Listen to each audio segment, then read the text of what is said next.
Hi friends, யூடியூப்லேருந்து நான் உங்கள் வெங்கட். இந்த வீடியோ பதிவில் நம்ம என்ன பார்க்க போகிறோம் அப்படின்னா, மேக்ஸ் எப்படி படிக்கணும், எத்தனை மணி நேரம் படிக்கணும், எப்படி ரிவிஷன் பண்ணணும். ஸோ இந்த 3 முக்கியமான கீ பாயிண்ட்ஸ் தான் இந்த வீடியோவில் நம்ம பார்க்க போகிறோம். ஸோ வீடியோவை ஸ்கிப் பண்ணாமல் கடைசி வரைக்கும் பாருங்கள். ரொம்பவே யூஸ்ஃபுல்லான வீடியோ, உங்களுடைய ப்ரிப்பரேஷனுக்கு ரொம்பவே ஹெல்ப்ஃபுல்லாக இருக்கும். ஸோ மிஸ் பண்ணாமல் கடைசி வரைக்கும் பாருங்கள், ஓகேவா? ஓகே, இப்போ நம்ம சில பேர் சொல்லுவாங்க, சார் எனக்கு சுட்டு போட்டாலும் மேக்ஸ் வராது சார் அப்படின்ற மாதிரி சொல்லுவாங்க. ஒரு சில பேர் இப்போ தாங்க சார் நான் ஃபஸ்ட் டைம் டிஎன்பிஎஸ்சிக்கு ப்ரிப்பேர் பண்ணிகிட்ருக்கேன். ஸோ மேக்ஸ் கொஷின்ஸ்லாம் எப்படி அட்டன் பண்ணுறதுன்னு எனக்கு கரெக்டான புரிதல் இல்லை சார் அப்படிம்பாங்க. ஒரு சில பேர் பார்த்திங்கன்னா, எப்படி நம்ம போட்டோம்னாலும் எனக்கு தப்பாயிருது சார், நான் நல்லா கற்றுக்கிறேன், பட் இருந்தாலும் எனக்கு தப்பாயிருது அப்படின்ற மாதிரி சொல்லுவாங்க. ஒரு சில பேர் பார்த்தீங்க அப்படின்னா, சார் நான் என்ன பண்ணாலும் மேக்ஸில் மட்டும் மார்க் வர மாட்டேங்குது சார் அப்படின்னு சொல்கிறவங்களும் இருப்பாங்க. அப்புறம் பார்த்தீங்கன்னா, மேக்ஸ் வீடியோ பார்க்கும்போது புரியுது சார், என்னது மேக்ஸு வீடியோ பார்க்கும்போது புரியுது சார், ஆனால் நம்ம போட்டு பார்க்கும்போது டவுட் வருது, எப்படி போடுறதுன்னு தெரியல அப்படின்ற சொல்கிறவங்க நிறைய பேர் இருப்பாங்க, ஓகேங்களா? ஸோ இவங்க எல்லாத்துக்குமான வீடியோ தான் இந்த வீடியோ பதிவு. ஸோ தயவு செஞ்சு இந்த வீடியோ பதிவை ஃபுல்லாக பாருங்கள். இது எல்லாத்துக்குமே உங்களுக்கு ஒரு கிளாரிஃபிகேஷன் இந்த வீடியோ எண்டில் உங்களுக்கு கிடைக்கும், ஓகேங்களா? ஒரு தெளிவான ஒரு மைண்ட் செட்டோட இந்த வீடியோ நீங்கள் புரிஞ்சுக்கிட்டு போகலாம், ஓகேங்களா? ஓகே, ஃபஸ்ட்டு பார்த்தீங்கன்னா, நம்ம இந்த மேக்ஸில் டிஎன்பிஎஸ்சி மேக்ஸை பொறுத்த வரைக்கும் நம்ம எத்தனை டாபிக் கவர் பண்ண போகிறோம்? ஒரு 15 மோஸ்ட் இம்பார்ட்டன்ட் டாபிக்ஸ் நம்ம கவர் பண்ண போகிறோம். அது என்னென்ன டாபிக்ஸ்ன்றதை நம்ம ஆல்ரெடி சொல்லியிருக்கோம், ஓகேங்களா? தனி வட்டி, கூட்டு வட்டி, பர்சன்டேஜ் அப்படின்ற மாதிரி ஒரு 15 இம்பார்ட்டன்ட் டாபிக்ஸ் இருக்குது. ஸோ எல்லாமே உங்களுக்கு என்னன்றது தெரியும், ஓகேங்களா? அடுத்தது நம்ம என்ன இது பண்ணணும் அப்படின்னு பார்த்தீங்கன்னா, கான்செப்ட் ஸ்ட்ராங்காக ஆகிக்கணும். இதை நம்ம திருப்பி சொல்கிறோம், ஓகேங்களா? வீடியோ தவறாமல் எல்லா வீடியோலையும் நம்ம சொல்லிகிட்டு இருக்கிற விஷயம் தான், கான்செப்ட் வைஸு ஸ்ட்ராங் ஆகிக்கிங்க. அது உங்களுக்கு ரொம்பவே ஹெல்ப்ஃபுல்லாக இருக்கும், ஓகேங்களா? ஓகே, அடுத்து பார்த்தீங்கன்னா, நம்ம school book sums, previous year questions, important questions, இது எல்லாமே நம்ம போட்டு பார்க்கணும், ஓகேங்களா? ஸோ இதிலேருந்து தான் கொஷின்ஸ் வரப்போகுது. இதை தாண்டி வேறு எங்கேருந்து புதுசாக எடுத்துகிட்டு வர போகிறதில்ல. அப்படிங்கும்போது இதை நம்ம தரவாக ப்ராக்டிஸ் பண்ணி பார்க்கணும், ரெகுலராக ப்ராக்டிஸ் பண்ணி பார்க்கணும், ஓகேங்களா? சம்ஸ் பார்த்திங்கன்னா ரெகுலராக டெய்லியும் சம்ஸை ப்ராக்டிஸ் பண்ணி பார்த்துக்கிட்டே இருக்கணும், ஓகேங்களா? அடுத்தது பார்த்தா மட்டும் போதாது. இப்போ நம்ம நீங்கள் சொல்கிற இப்போ நம்ம வீடியோஸ் போடுறோம், டாபிக் வைஸ் பார்ட் வைஸ் நம்ம வீடியோ போட்டிருக்கோம். அப்படிங்கும்போது அந்த வீடியோ பார்க்கும்போது நமக்கு ரொம்ப தெளிவாக புரிகிற மாதிரி இருக்கும். பார்க்கும்போது எவ்வளோதானா நம்ம போட்டலாமே அப்படின்ற மாதிரி ஒரு தாட் க்ரியேட் ஆகும். ஸோ அது மட்டுமே போதாது. அது நீங்கள் பார்த்துட்டு 4 நாள் கழித்து அந்த சம்ஸை நீங்கள் பார்க்கும்போது புதுசாக பார்க்குற மாதிரி இருக்கும். ஸோ பார்க்குறது மட்டுமே எந்த வகையிலையும் பயன்படாது. நீங்கள் அதை போட்டு பார்க்கணும். வீடியோ பார்க்குறீங்க, இந்த சம்ஸை போட்டு பார்க்குறீங்க, அதே மாடல் சம்ஸை திருப்பி எடுத்து நம்ம போட்டு பார்க்கணும். இப்போ நம்ம ஃப்ரீ டெஸ்ட் பேட்சில் கூட பார்த்தீங்க அப்படின்னா, நம்ம இந்த ப்ராக்டிஸ் சம்ஸ் எல்லாம் கொடுத்துட்ருக்கோம். School book sums plus previous year question sums எல்லாமே ப்ராக்டிஸ் சம்ஸாக நம்ம கொடுத்துட்ருக்கோம். ஸோ இந்த வீடியோ பார்த்துட்டு நீங்கள் அதை அந்த சம்ஸ் எல்லாம் ப்ராக்டிஸ் பண்ணி பார்த்தீங்க அப்படின்னா உங்களுக்கு ஒரு தெளிவான புரிதல் கிடைக்கும், ஓகேங்களா? என்ன மாதிரி நமக்கு டவுட் வருது, எல்லாமே நம்ம கிளியராக அண்டர்ஸ்டாண்ட் பண்ணியிருக்கோமா அப்படின்றது அப்போ தான் உங்களுக்கு தெரிய வரும். வீடியோ பார்த்தா மட்டும் உங்களுக்கு ஒரு கிளாரிஃபிகேஷன் கிடைக்காது, ஓகேங்களா? அதை நீங்கள் அட்டன் பண்ணி பார்க்கும்போது தான் அதோட ரிசல்ட்டை நீங்கள் ஃபீல் பண்ண முடியும். ஓகே, அடுத்தது நம்ம இந்த பாயிண்ட்டையும் பார்த்தீங்கன்னா தொடர்ந்து சொல்லிகிட்டே இருக்கோம். சம்ஸை நோட்டில் எழுதி பாருங்கள், ஓகேங்களா? எல்லா சம்ஸும் நடத்துகிற எல்லா சம்ஸுமே நோட்டில் எழுதி பாருங்கள், தவறாமல் எழுதி பாருங்கள். இதுக்காக ஒரு நோட்டை போடுங்க, 10 நோட் ஆனாலும் பரவாயில்ல, போட்டு எழுதுங்க, ஓகேங்களா?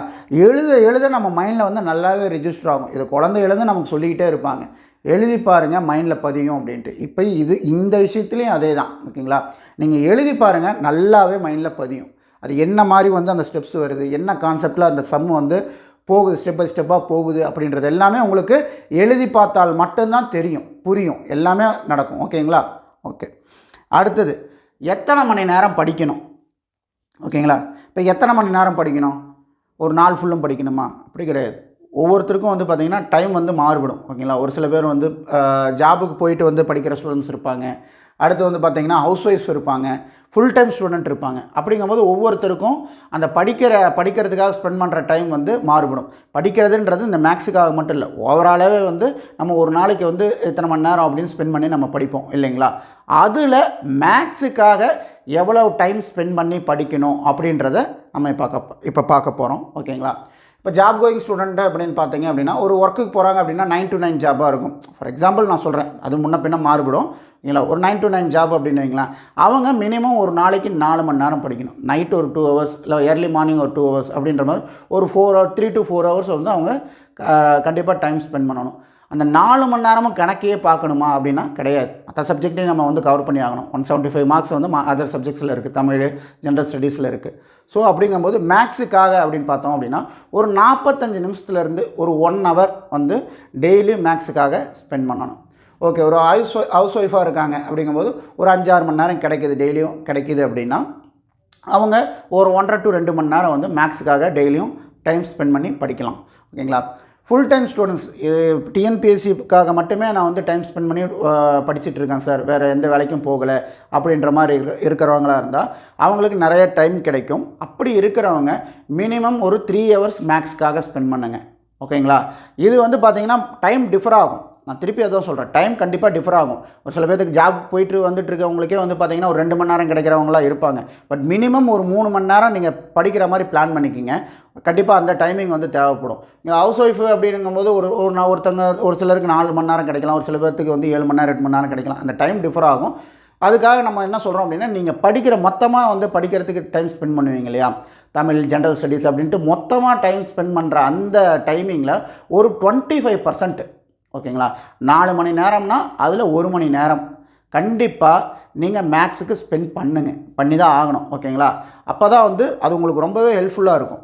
இப்போ வந்து பார்த்தீங்க அப்படின்னா இந்த பாயிண்ட் நான் அடுத்தது நான் உங்களுக்கு சொல்கிறேன். ஓகேங்களா. அடுத்தது இன்னொன்று பார்த்துட்டு சொல்கிறேன். 25% நீங்கள் வந்து அந்த டைமிங்கை வந்து கண்டிப்பாக ஸ்பெண்ட் பண்ணணும். ஓகே, இந்த டைம் ஸ்பெண்ட் பண்ணி படித்தா போதுமா சார் அப்படின்னு கேட்டிங்கன்னா கிடையாது. ஓகேங்களா. எப்படி படிக்கிறோன்றதை பொறுத்து இருக்குது. அந்த கொஷினை எப்படி சிலபஸ் வைஸ் நம்ம எல்லாமே கவர் பண்ணிட்டோம் சார், 15 டாப்பிக்குமே நம்ம கவர் பண்ணிட்டோம், அப்போ நம்ம அந்த 25க்கு 25 எடுத்துடலாமா அப்படின்னு கேட்டிங்கன்னா அது கொஷின் தான். ஓகேங்களா. அது ஏன் கொஷின் அப்படின்றத நான் சொல்கிறேன். அந்த டாப்பிக்கை நீங்கள் எப்படி அண்டர்ஸ்டாண்ட் பண்ணிக்கிறீங்க. இப்போ கொஷின் நம்ம நல்லா படிக்கணும். ஓகேங்களா. கொஷின் நல்லா கிளியராக படித்தீங்கன்னாவே அதில் உங்களுக்கு அந்த கொஷினை எப்படி அட்டன் பண்ணணும் அப்படின்ற ஸ்டெப்ஸ் உங்களுக்கு வந்து பார்த்திங்கன்னா அந்த கொஷின்லேருந்தே கிடைக்கும். ஸோ கொஷின் நல்லா அண்டர்ஸ்டாண்ட் பண்ணிக்கணும். அந்த கான்செப்டில் தரவாக இருக்கணும். ஸோ கான்செப்டில் தரவாக இருக்கும் பட்சத்தில் ஆட்டோமேட்டிக்காக உங்களுக்கு அதுக்குண்டான ஆன்சரை நீங்கள் எடுத்துடலாம். ஓகேங்களா. போட்டு பார்த்தீங்க அப்படின்னா ஆன்சர் ஈஸியாக வந்துடும். ஓகேங்களா. ஓகே சார், நான் வந்து நல்ல எக்ஸ்பர்ட் சார், நான் வந்து எனக்கு மேக்ஸ் வந்து பிரச்சனை கிடையாது அப்படின்றவங்க வந்து அப்போ நான் வந்து மேக்ஸ்க்காக டைம் ஸ்பெண்ட் பண்ணணுமா அப்படின்னு கேட்டிங்கன்னா கண்டிப்பாக பண்ணணும். ஓகேங்களா. உங்களுக்கு மேக்ஸ் வரலாம், ஈஸியாகவே வந்து எல்லா கொஷின் நீங்கள் அட்டன் பண்ணலாம். ஆனால் நீங்கள் இப்படி வந்து ஒரு மானிட்டர் வச்சு பாருங்கள். இப்போ வந்து நீங்கள் ஒரு கொஷின் அட்டன் பண்ணுறதுக்கு ஒரு தோராயமாக ஒரு 4 நிமிஷம் எடுத்துக்கிறீங்கன்னு நீங்கள் ஒவ்வொரு கொஷின் அட்டன் பண்ணி ஒரு எக்ஸாம்பிளுக்கு சொல்கிறேன், ஒரு 4 நிமிஷம் எடுக்கிறீங்க அப்படின்னா அப்போ நீங்கள் அந்த டைம் மேனேஜ்மெண்ட்டுன்ற அந்த ஸ்கில்லை வந்து அந்த இடத்துல அப்ளை பண்ணணும். ஓகேங்களா. எப்படின்னு கேட்டிங்க அப்படின்னா ஒரு கொஷினை அட்டன் பண்ணுறதுக்கு நீங்கள் 4 நிமிஷம் பண்ணுறீங்க அப்படின்னா அடுத்து 3 நிமிஷத்தில் அந்த கொஷினை எப்படி அட்டன் பண்ணுறதுன்ற அந்த ஸ்பீடப் ப்ராசஸில் இறங்கணும். ஓகேங்களா. 4ன்றது 3 ஆகணும், 3ன்றது 2 நிமிஷம் ஆகணும், 2 நிமிஷன்றது 1 நிமிஷம் ஆகணும், அப்புறம் 1/2 நிமிஷம், 10 செகண்ட், 5 செகண்ட், 2 செகண்ட், 1 செகண்ட். அப்போ அந்த ஸ்பீடப் ப்ராசஸில் நீங்கள் இது பண்ணணும். ஓகேங்களா. இதுதான் டைம் மேனேஜ்மெண்ட்டுன்றது. ஸோ ஒரு கொஷினை வந்து அட்டன் பண்ணதுக்கு எல்லாத்துக்குமே தெரியும். ஒரு 50-60% வந்து நல்லாவே எல்லாருமே அட்டன் பண்ணுவாங்க. ஆனால் அங்கே டிஃப்ரென்ஸ் என்னன்னு பார்த்தீங்கன்னா அந்த டைம் மேனேஜ்மெண்ட்டு. அதை நீங்கள் ப்ராக்டிஸ் பண்ணுங்கள். அதில் உங்களை டைம் ஸ்பெண்ட் பண்ணுங்கள். நீங்கள் வந்து ஒரு 1/2 மணி நேரம் நீங்கள் டைம் ஸ்பெண்ட் பண்ணுறீங்கன்னு வச்சுங்களேன், மேக்ஸுக்காக வந்து நல்ல எக்ஸ்பர்ட்டாக இருக்கீங்க, எனக்கு எல்லாமே தெரியும் அப்படின்றவங்களும் ஒரு 1/2 மணி நேரம் மினிமம் வந்து டைம் ஸ்பெண்ட் பண்ணுங்கள் டெய்லியும் மேக்ஸுக்கு. ஓகேங்களா. அதில் நீங்கள் என்ன பண்ணுறீங்க அப்படின்னா இந்த டைம் மேனேஜ்மெண்ட்டுக்காக ஸ்பெண்ட் பண்ணுங்கள். எப்படி நம்ம ஸ்பீடப் பண்ணுறது, 4 நிமிஷத்தில் போகிறது எப்படி 3 நிமிஷத்தில் போடுறது, 3 நிமிஷத்தில் போகிறது 2 நிமிஷத்தில் போகிறது அப்படின்னு அந்த டைம் ரிடக்ஷனை வந்து நீங்கள் ஃபாலோ பண்ணுங்கள். அது கண்டிப்பாக உங்களுக்கு வந்து இப்போ புரியுதோ இல்லையா, எக்ஸாம் ஹாலில் உங்களுக்கு நல்லாவே புரியும். ஓகேங்களா. அது வந்து உங்களுக்கு ரொம்பவே ஹெல்ப்ஃபுல்லாக இருக்கும். டக்கு நீங்கள் முடிச்சுட்டு மற்ற இதில் வந்து நீங்கள் கான்சன்ட்ரேட் பண்ணலாம். ஸோ அதனால் அதை விட்டுறாதீங்க. எனக்கு தெரியும் அப்படின்றதுனாலே மட்டுமே நீங்கள் விட்டுறாதீங்க. தெரிஞ்சாலும் டெய்லியும் அதை அட்டன் பண்ணி பாருங்கள். உங்களுக்கு அது எக்ஸாம் டைமில் ரொம்பவே ஹெல்ப்ஃபுல்லாக இருக்கும். ஓகேங்களா. அடுத்து வந்து பார்த்திங்கன்னா 3 டைப் ஆஃப் ரிவிஷன் நம்ம பண்ணணும். ஓகேங்களா. சார் அது என்ன சார் ரிவிஷன், ஓகே, அது என்ன சார் 3 டைப் ஆஃப் ரிவிஷன் அப்படின்னா, ஃபஸ்ட்டு வந்து ஆன் த ஸ்பாட். இப்போ நம்ம வீடியோ பார்க்குறீங்க அப்படின்னா உடனே வந்து அதை அட்டன் பண்ணி பார்த்துடணும். இப்போ நம்ம ஒரு 7 சம் நடத்துகிறோம் ஒரு வீடியோவில் அப்படின்னா அந்த 7 சம்மையும் உடனே நோட்டில் போட்டு பார்க்கணும். ஓகேங்களா. மேடம் கூட சொல்லுவாங்க, இந்த கொஸ்டினை பார்த்துக்குங்க, நீங்கள் அப்படியே பாஸ் பண்ணிவிட்டு வந்து நீங்கள் அந்த கொஸ்டின் அட்டன் பண்ணி பாருங்கள். ஸோ அப்புறம் நீங்கள் அதை பார்க்கும்போது உங்களுக்கு கரெக்டாக ஆன்சர் வருதான்னு பார்த்துக்கலாம் அப்படின்னு. இது அந்த கான்செப்ட் புரிஞ்சவங்க அந்த விஷயத்தை ஃபாலோ பண்ணி பாருங்கள். ஓகேங்களா. ஆன் த ஸ்பாட் புரியாதவங்க கூட அந்த வீடியோ பார்த்ததுக்கப்புறம் அந்த சம்ஸை உடனே போட்டு பாருங்கள். அப்புறமேட்டு போட்டுக்கலாம், சாயங்காலமாக போட்டுக்கலாம், நைட்டு உட்காந்து போடலாம் அப்படின்ற மாதிரிலாம் நினைக்காதீங்க. உடனே போட்டு பாருங்கள். நீங்கள் எப்போ எந்த டைம் வீடியோ பார்க்கும்போதே உங்களுக்கு ஒரு டைம் கிடச்சி தான் அந்த வீடியோ பார்க்குறீங்க. அப்படிங்கும்போது உடனே அந்த இதை வந்து சம்ஸை அட்டன் பண்ணி பாருங்கள். ஓகேங்களா. இதுதான் ஆன் த ஸ்பாட் ரிவிஷன்ன்றது. ஓகேங்களா. அடுத்து வந்து பார்த்திங்கன்னா ரிப்பீட் ப்ராக்டிஸ். அதே மாதிரி மாடல் சம்ஸை நம்ம முன்னாடியே சொன்ன பாயிண்ட் தான், அதே மாதிரி மாடல் சம்ஸை உங்களுக்கு நிறையா நம்ம கொடுத்துட்ருக்கோம். இப்போ நம்ம ஃப்ரீ டெஸ்ட் பேட்ச்லலாம் பார்த்திங்கன்னா நிறைய ப்ராக்டிஸ் சம்ஸ் நம்ம கொடுத்துட்ருக்கோம். டெய்லி வந்து குவிஸ் எல்லாம் கொடுத்துட்ருக்கோம். ஓகேங்களா. ஸோ அது எல்லாமே ஒரு ப்ராக்டிஸ் சம்ஸாக உங்கள் கையில் தான் இருக்குது. எதை எப்படி யூஸ் பண்ணணுன்றது உங்கள் கையில் தான் இருக்குது. சரிங்களா. அதனால் அதை எல்லாமே வந்து உங்களுக்கு உண்டான ஒரு வாய்ப்பு தான். அது நல்லபடியாக யூஸ் பண்ணிக்கிங்க. கிடைக்கிற கொஸ்டின்ஸ் எல்லாமே நீங்கள் ப்ராக்டிஸ் சம்ஸாக வந்து ப்ராக்டிஸ் பண்ணி பாருங்கள். அது எங்கேருந்து புதுசாக ஒரு மாடல் நம்ம வந்து கொண்டு வந்து அங்கே நம்ம ஃபீட் பண்ணல. ஆல்ரெடி நம்ம டாபிக் வைஸ் பார்ட் வைஸ் நடத்தின மாடல் வைஸ் நடத்துகிற கொஷின்ஸ் தான் அங்கே நம்ம கொடுத்துட்ருக்கோம். ஓகேங்களா. ஸோ அதை நீங்கள் அட்டன் பண்ணி பார்க்கும்போது உங்களுக்கு ஒரு புரிதல் கிடைக்கும். ஓகேங்களா. ஒரு அண்டர்ஸ்டாண்ட் ஆகிக்குவீங்க. ஓகே, ஸோ இந்த மாடல் இப்படி தான் அட்டன் பண்ணணும் அப்படின்ற மாதிரி உங்களுக்கு உண்டான புரிதல் கிடைக்கும், தெளிவான புரிதல் கிடைக்கும். ஓகேங்களா. அடுத்தது டைம் மேனேஜ்மெண்ட். ஆல்ரெடி நான் சொன்னது தான். இப்போ வந்து பார்த்தீங்க அப்படின்னா எக்ஸாமில் நம்ம 25 கொஷின் போடுறோமா, மேக்ஸிமம் ஒரு 45 நிமிஷத்துலேருந்து ஒரு மேக்ஸிமம் 1 ஹவர், ஒரு 50 மினிட்ஸில் வந்து க்ளோஸ் பண்ணுற மாதிரி பார்த்துக்குங்க. ஓகேங்களா. அதுக்கு மேலே வேணாம். இந்த 1 ஹவர்ன்றதே எக்ஸ்ட்ரீமு. மேக்ஸிமம் ஒரு 45 நிமிஷத்துலேருந்து 50 நிமிஷத்துக்குள்ளே வந்து பார்த்தீங்க அப்படின்னா அந்த மேக்ஸ் கொஷின்ஸை 25 கொஷின்ஸை அட்டன் பண்ணி முடிச்சிருங்க. அதுக்கு மேலே இழுக்காதீங்க. அதுக்கு மேலே இழுக்கிறீங்க அப்படின்னா உங்களுக்கு மற்ற இதை அட்டன் பண்ணுறதுக்குண்டான டைம் குறையும். ஓகேங்களா. ஸோ இதுக்குள்ளே நீங்கள் இது பண்ணிங்கன்னா ஏதோ ஒரு நிமிஷம் 2 நிமிஷம் முன்ன பின்ன ஆகலாம், அது ஒன்றும் பிரச்சனை இல்லை.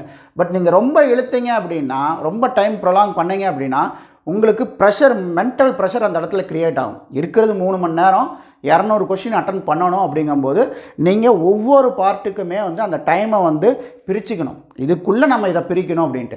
இதுக்குள்ளே எப்படி பிரிக்க முடியும்? 25 கொஷின் 45 நிமிஷத்துலேருந்து 50 நிமிஷத்துக்குள்ளே போடணும் அப்படின்னா எப்படி பிரிக்க முடியும்? அதுக்கு தான் நம்ம அந்த சொன்னது டைம் மேனேஜ்மெண்ட். இப்போ 4 நிமிஷத்தில் போட்ட கொஷினை 3 நிமிஷத்தில் 2 நிமிஷம் அப்படி சொன்னோம் பார்த்தீங்களா. அப்படி நீங்கள் கீப் ப்ராக்டிஸ் பண்ணிகிட்டே வந்தீங்கன்னா அது எங்கே நமக்கு யூஸ் ஆகும் அப்படின்னு பார்த்தீங்க அப்படின்னா இந்த எக்ஸாம் டைமில். ஓகேங்களா. அப்படி நீங்கள் ப்ராக்டிஸ் பண்ணிட்டே வாங்க. இந்த 45 to 50 நிமிஷத்தில் உங்களால் அந்த 25 கொஷினும் கரெக்டாக போட்டுற முடியும். நான் ஒரு விஷயம் சொல்கிறேன்னு சொன்னேன் இல்லைங்களா, சொல்கிறேன் பாருங்கள். ஆக்சுவலாக வந்து பார்த்திங்கன்னா நமக்கு தெரிஞ்சவங்க ஒரு டிஎன்பிஎஸ்சி எக்ஸாம் வந்து அட்டன் பண்ணியிருந்தாங்க. ஓகேங்களா. அவங்க நல்லாவே மேக்ஸ் போடுவாங்க. மேக்ஸ் வந்து நல்லா தெளிவாக வந்து ஒரு எக்ஸ்பர்ட்னு சொல்லலாம். ஓகேங்களா. ஆனால் அவங்களே வந்து பார்த்திங்கன்னா 25க்கு 20 தான் போட்டு வந்தாங்க. என்ன காரணம்னு கேட்டிங்கன்னா அவங்களுக்கு தெரியாமல் இல்லை, அவங்களுக்கு எல்லா சம்ஸும் தெரிஞ்ச சம்ஸ் தான். எதனால் வந்து அந்த 5 கொஷினை போட முடியல, கரெக்டாக போட முடியல, அந்த எக்ஸாம் ப்ரெஷர், ஒரு பதட்டம். ஓகேங்களா. ஐயோ முடிக்கணுமே அந்த பதட்டம். அது எதனால் வருது? அந்த டைம் மேனேஜ்மெண்ட் ஸ்கில் இல்லைன்றதுனால தான். இதை தான் வந்து மேக்ஸ் நல்லா தெரியும்னு சொல்கிறவங்க புரிஞ்சிக்க வேண்டிய விஷயம். ஓகேங்களா. இதை வந்து நீங்கள் ஃபாலோ பண்ணிட்டீங்க. ஓகேங்களா. இந்த டைம் மேனேஜ்மெண்ட் ஸ்கில்லும் வந்து உங்களுக்கு பக்காவாக வந்து ஃபாலோ பண்ணிட்டீங்க அப்படின்னா நீங்கள் 25க்கு 25 தாராளமாக அடிச்சிடலாம். சார் அவங்க மட்டும்தான் அடிக்க முடியுமா அப்படின்னா இல்லை, எல்லாருமே அடிக்கலாம். பட் இதை வந்து ஸ்டெப் பை ஸ்டெப்பாக நீங்கள் அச்சீவ் பண்ணிகிட்டே வரணும். ஓகேங்களா. ஒரு சில பேர் சொல்லலாம், சார் இந்த ஃபுல் டைம் ஸ்டூடெண்ட்ஸுக்கு வந்து நிறைய டைம் கிடைக்குது, எங்களுக்கு அந்த மாதிரி டைம் கிடைக்கலையே அப்படின்னு. நீங்கள் அதெல்லாம் வந்து ஃபீல் பண்ணாதீங்க. ஓகேங்களா. எத்தனை மணி நேரம் படிக்கிறோம் அப்படின்றதோட அந்த கண்டென்ட்டை எவ்வளோ குவாலிட்டியாக நம்ம படிக்கிறோம் அப்படின்றது இருக்குது. ஓகேங்களா. 3 மணி நேரம் படித்தீங்கனாலும் அந்த கண்டென்ட்டை நீங்கள் குவாலிட்டியாக படிச்சிங்க, புரிஞ்சிக்கிட்டீங்க, கான்செப்ட் வைஸாக நல்லா தெளிவாக புரிஞ்சிக்கிட்டீங்க, கொஸ்டின்ஸை வந்து உங்களால் வந்து கரெக்டாக அண்டர்ஸ்டாண்ட் பண்ணிக்க முடியுது. கொஸ்டின்ஸ் பார்க்கும்போது அது இந்த மாடலோட சம் அப்படின்றத உங்களால் புரிஞ்சிக்க முடியுது அப்படின்ற பட்சத்துலேயே நீங்கள் பாஸ். ஓகேங்களா. அதுக்கு மேலே வேறு என்ன வேணும்? ஓகேங்களா. எத்தனை மணி நேரம் படிக்கிறோம் அப்படின்ற அந்த கவலையிலேருந்து வெளியே வந்துடுங்க. எப்படி படிக்கிறோம் அப்படின்றத மட்டும் கான்செப்ட், அந்த இதை வந்து மைண்டில் வந்து நல்லா ஃபிக்ஸ் பண்ணிக்கிங்க. அதுக்கு ஒர்க் அவுட் பண்ணுங்கள். அவங்களுக்கு டைம் கிடைக்குது, படிக்கட்டும். ஓகேங்களா. அவங்க ஸ்பீடாக போகிறாங்களா, நம்ம ஸ்டெப் பை ஸ்டெப்பாக போய்க்கலாம். பட் 2 பேருமே மீட் ஆகிற பிளேஸ் எங்கே? Exam hall. ஓகேங்களா. அங்கே தான் உங்களுடைய பர்ஃபார்மன்ஸ் இருக்குது. அவங்க 12 மணி நேரம் படிக்கலாம், 10 மணி நேரம் படிக்கலாம், அது மேட்ரு கிடையாது. எக்ஸாம் ஹாலில் நீங்கள் என்ன டெலிவர் பண்ணுறீங்க அதுதான் விஷயம். அங்கே நீங்கள் உங்கள் 100% டெலிவர் பண்ணுங்கள். கண்டிப்பாக உங்கள் ரிசல்ட்டை வந்து நீங்கள் அச்சீவ் பண்ணலாம். ஓகேங்களா. ஓகே, இப்போ எப்படி படிக்கணுன்ற வழியை வந்து நாங்கள் காட்டிட்டோம். அதில் பயணித்து வெற்றி அடைகிறது உங்கள் கையில் இருக்குது. ஓகேங்களா. ஸோ இதை நீங்கள் ஃபாலோ பண்ணீங்க அப்படின்னா கண்டிப்பாக உங்களுக்கு உண்டான ரிசல்ட் கண்டிப்பாக கிடைக்கும். ஓகேங்களா? நீங்கள் ஃபாலோ பண்ணுவீங்கன்னு நாங்கள் நம்புகிறோம். ஓகேங்களா? ஓகே ஃப்ரெண்ட்ஸ், மீண்டும் இன்னொரு பயனுள்ள தகவலோட அடுத்த வீடியோவில் உங்களை சந்திக்கிறேன். நன்றி, வணக்கம்.